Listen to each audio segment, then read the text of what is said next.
Hello from Mike. Today we're going to work on a photo that at first glance might seem like it's worth discarding, but we'll discover that's not the case. Let's start right away with the basic settings to prepare the photo for Photoshop.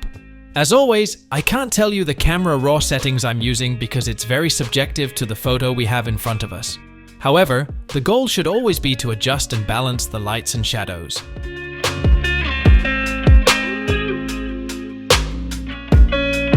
I was also thinking of enriching this YouTube channel with additional content beyond the usual post-production tutorials. For example, I could bring you POV videos when I go shooting or exploring new places.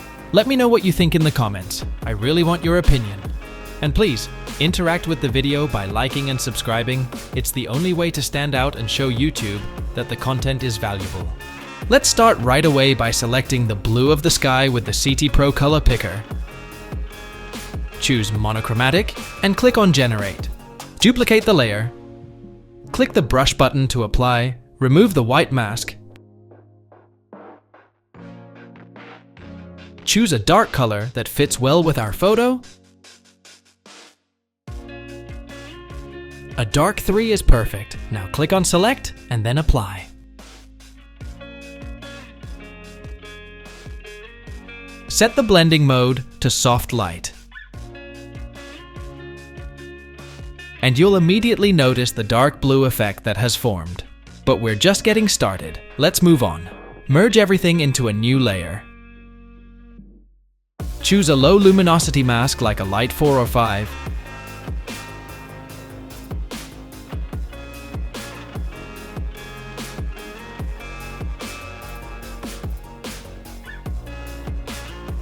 Click Select and then Apply.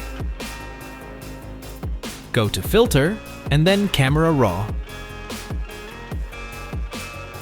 Warm up the photo a bit. Increase the white slightly and return to Photoshop by clicking OK.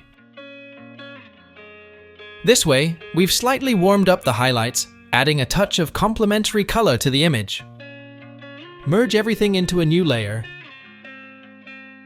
Create a new empty layer, select the bucket tool, choose a mid-tone color from the palette generated earlier, and fill the layer.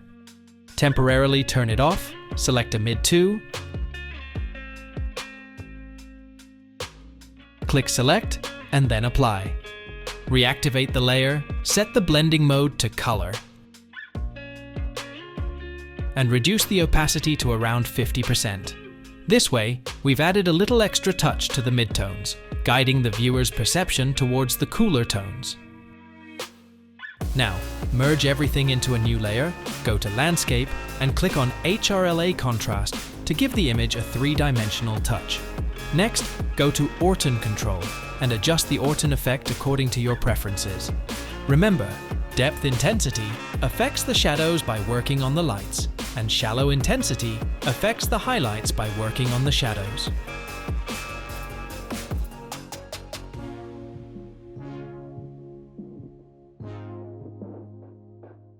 Let's merge everything into a new layer. Create a vibrance layer, reduce the saturation, and increase the vibrancy. This step is based on personal preference, but for the dark effect, this is the key.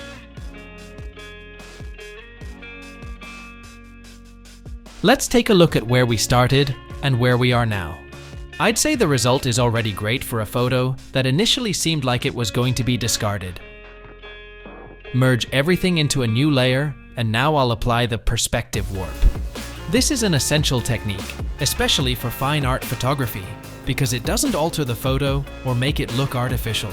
On the contrary, it helps to correct the perspective and emphasize the subject.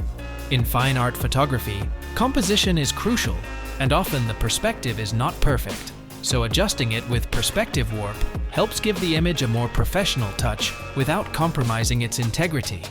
This tool allows you to align and balance the elements in the scene, focusing attention on the main subject, and enhances the visual harmony, which is a key aspect of art photography.